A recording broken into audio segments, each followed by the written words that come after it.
Buenas tardes, profesor. Mi grupo y yo en esta ocasión le vamos a hablar sobre el capítulo 5 del libro Historia de la UNI, que es Escuela y Sociedad. ¿Ya?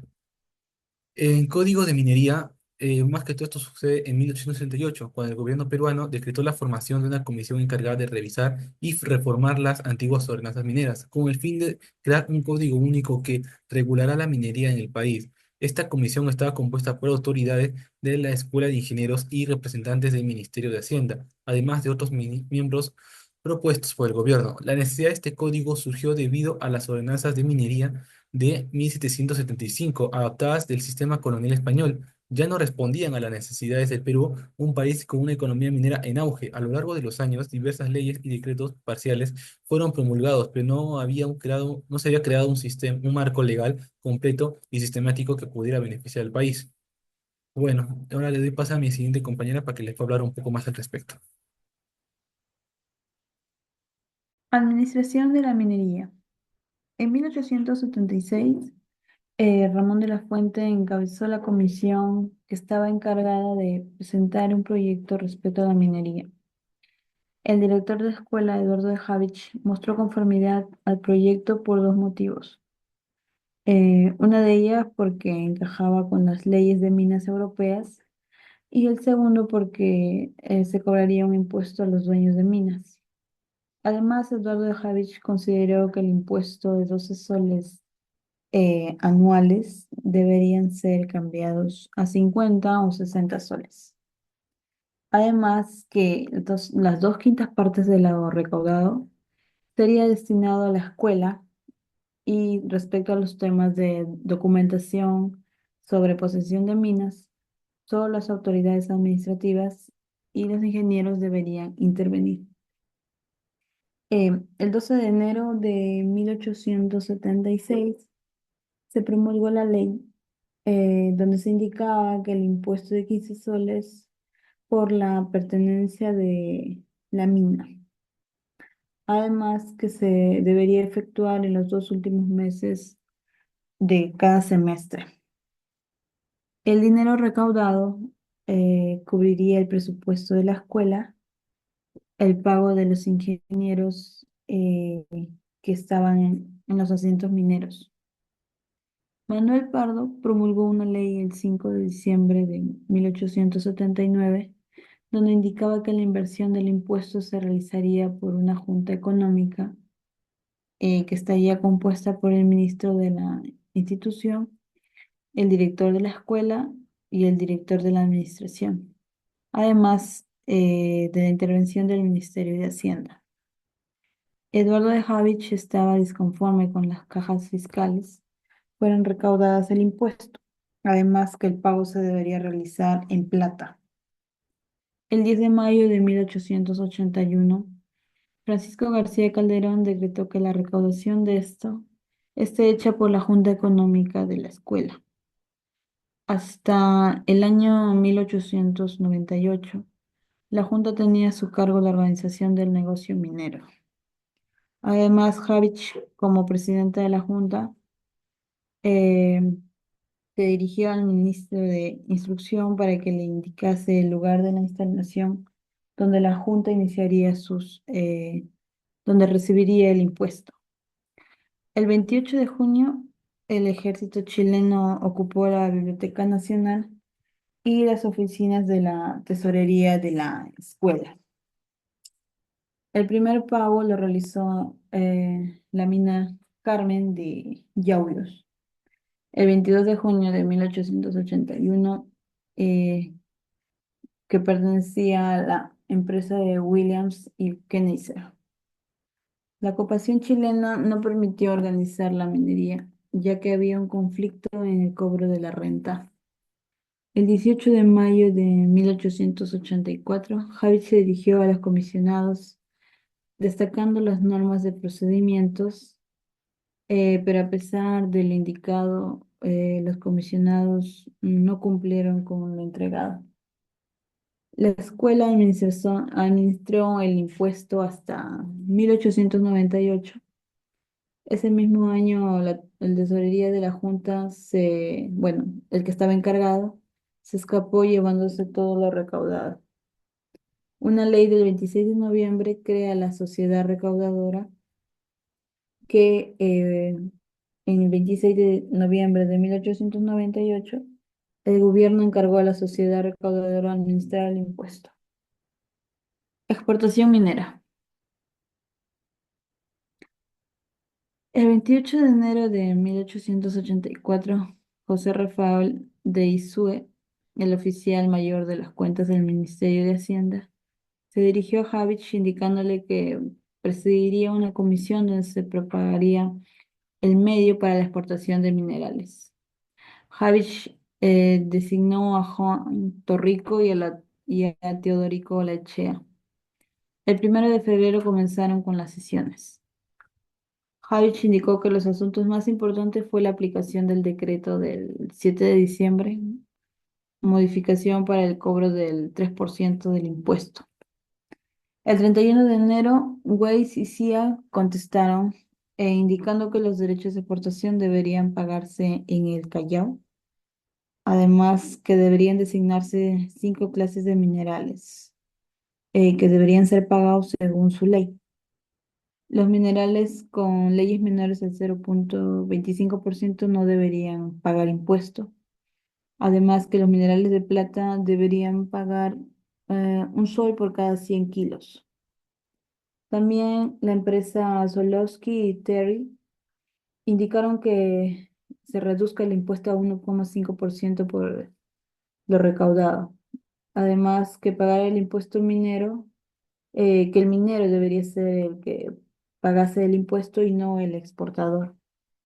Grice Brothers indicó que, bueno, ellos no estaban en rechazo del pago, indicando que están aún empezando en este tipo de negocio. Alejandro Galán respondió el 12 de febrero, indicando que debería eliminarse el ensayo de cada cargamento. Además, indicó que Milne Company, con su opinión respecto a los minerales de cobre y plata, indicó que el químico de las aduanas del Callao no estaba capacitado para dicho eh, asunto. Además, que no deberían gravarse el impuesto a los minerales de baja ley. En la sesión realizada se aceptó lo indicado por los exportadores referido al peso y referido a los minerales que deberían extraer 2 muestras de 3 sacos. El gobierno podría ver las exportaciones por las diferencias. En la sesión del 16 de febrero, Ortiz de Villat propuso aumentar el 25% para minerales de plata. Al finalizar las sesiones, se promulgó solo una sola ley, donde se indicaba que los portadores estaban obligados a declarar en las aduanas el peso del mineral, su ley y la naturaleza. Los minerales se dividieron en 4: plata, cobre, plomo y cobre argentinos. Los minerales de plata pagaron desde 0,25 hasta 2,50 soles en plata. Los de plomo no pagarían nada si su porcentaje en plomo era menor al 12%. Además, se permitió al exportador hasta el 25% el pago, y si era mayor, el derecho era de pagar el doble. El informe fue firmado por Javich, Ortiz de Villat, Dávalos, Torrico y Olaechea.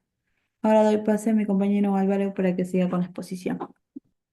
Buenas tardes, profesor. Buenas tardes, compañeros. Hoy voy a hablarles sobre la intención de crear escuelas técnicas en el Perú y cómo este proceso se fue consolidando a lo largo del tiempo. La idea de formar técnicos especializados tiene raíces muy antiguas en nuestro país. Desde fines del siglo XVIII, figuras como Nordenfelt impulsaron iniciativas como el Laboratorio Químico y Metalúrgico. Más adelante, en 1828, Mariano Eduardo de Rivero y Ustaris fundó el Colegio de Minería de Huánuco, reafirmando la necesidad de formar especialistas.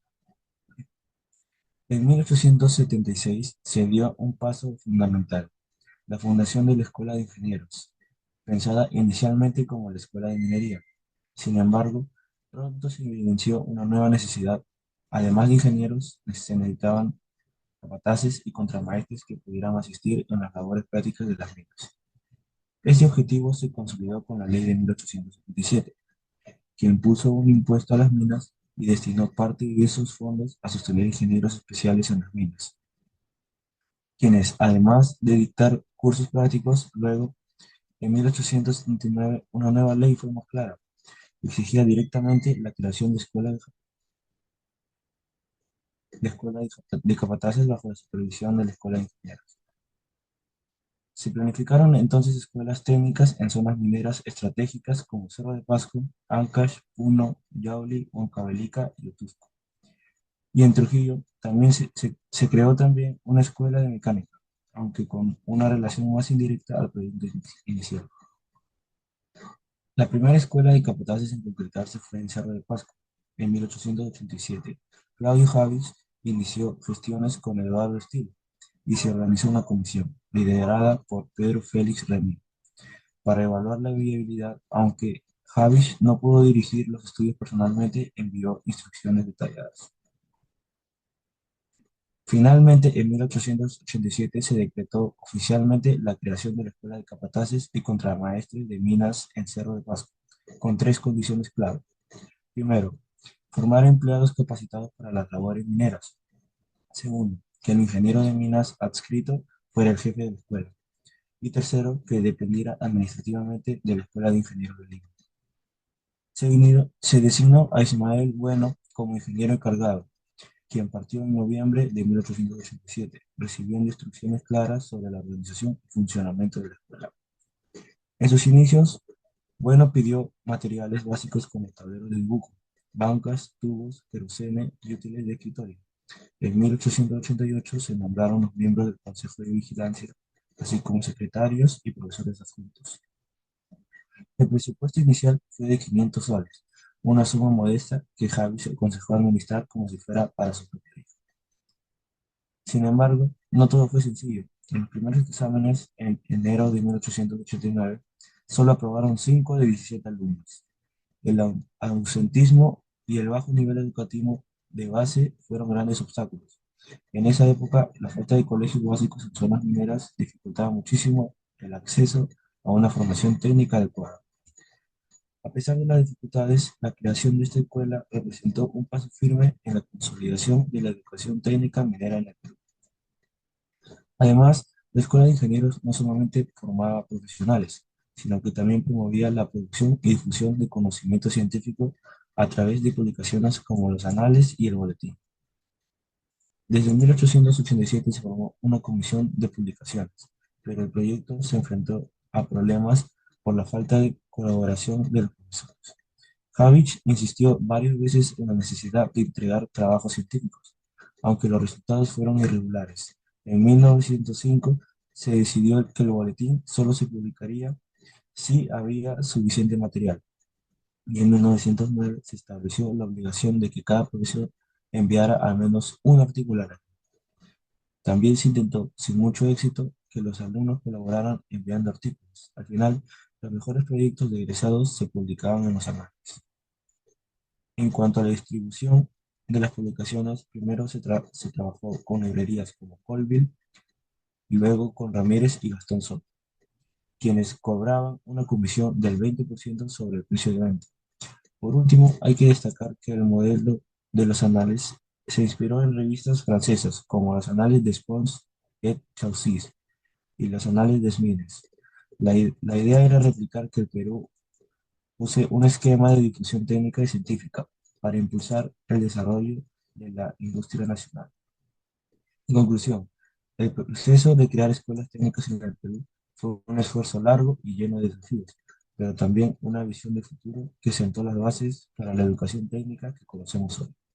Gracias y le paso a mi compañero Sebastián. Buenas tardes, profesor. Mi nombre es Pedro Sebastián Flores. Yo le voy a hablar sobre publicaciones, ensayos y análisis. En publicaciones, la Escuela de Ingenieros no solamente se dedicaba a enseñar a sus alumnos dentro de sus aulas, sino también se encargaba de distribuirles información sobre el desarrollo nacional en lo que respecta a minería, obras públicas, comunicaciones viales e industria. En 1905, tras 20 años, Javi destaca que el boletín cumplió su misión de difundir estudios sobre recursos naturales e industriales, impulsando además unas publicaciones similares. Durante su primera etapa, en 1985 a 1905, mantuvo por así decirlo, una estructura regular de 12 números anuales, excepto 2 tomos. más 7 suplementos sobre la escuela. Ya, después de 1905 sale lo que es la segunda etapa, en la cual se bajaba la periodicidad de publicación, pero aumentaba la información en esta. Y eran respaldados con los profesores de la escuela y científicos dedicados a los estudios tecnológicos.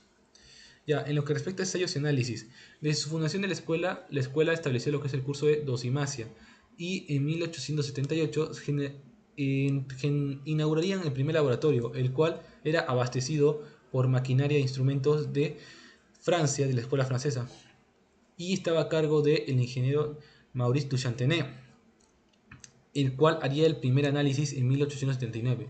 Ya desde 1880 la escuela aceptaría, por así decirlo, trabajos sistemáticos de laboratorio desde otras empresas. Por ejemplo, la más conocida es el Repasco, la cual analizaron varios materiales como salegema, agua, minerales, etc, etc, etc. Ya, sin embargo, en 1885 hubo que hacer una remodelación total debido a que la guerra por Chile, el laboratorio había quedado totalmente destruido. Después de esta remodelación volverían a aceptar lo que son trabajos sistemáticos tanto de empresas privadas como estatales y analizando diferentes minerales y productos como la tierra silatrosa, antracita y petróleo. En la gráfica de la izquierda se puede ver más o menos el desarrollo que tuvo, bueno, o el impulso que dio la escuela al desarrollo del país a través de los años, en algunos casos, como es la plata, el oro, el cobre y el plomo, bueno, entre otros. Más que todo esto se puede ver en la parte de minas, porque en un inicio la escuela se dedicaba más que todo eso, a minas y un poco a civil. Pues que de esta parte de ensayos y análisis se puede ver más que todo en la parte de minas. Bueno, eso sería todo. Muchas gracias por su atención.